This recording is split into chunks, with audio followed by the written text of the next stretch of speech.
Finally, the Vivo X300 Pro.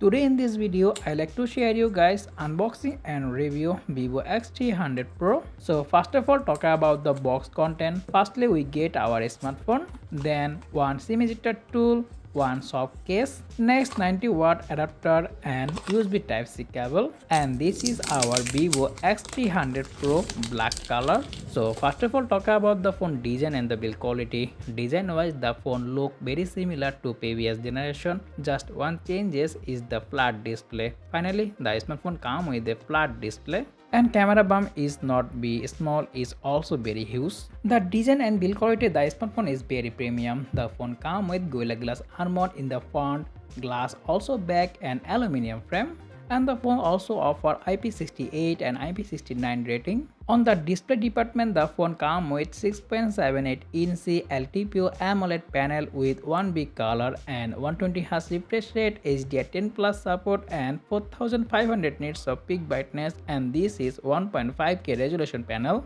And the security wise, the phone comes with ultrasonic in-display fingerprint scanner and face unlock. On the performance sector, the phone comes with MediaTek Dimensity 9500 SoC with ARM G1 Ultra GPU, up to 16GB RAM and 1TB storage with UFS 4.1. In the camera department, the phone comes with massive camera setup. The 50MP main sensor, 200MP periscope telephoto lens with 3.7x optical zoom, 50MP ultra wide and 50MP selfie camera. And very soon the smartphone long-term camera review coming our channel, so make sure to subscribe and press the bell icon. The smartphone powered by 6510 mAh battery with 90-watt fast charging and 40-watt wireless charging supported. And very soon the smartphone long-time full review coming our channel, so make sure to subscribe and press the bell icon. Okay, that's all about our unboxing and review. If you find this video helpful, don't forget to like, share and subscribe for more tech review like this. As always, thanks for watching and I will be see you in the next one. Take care. Allah Hafiz.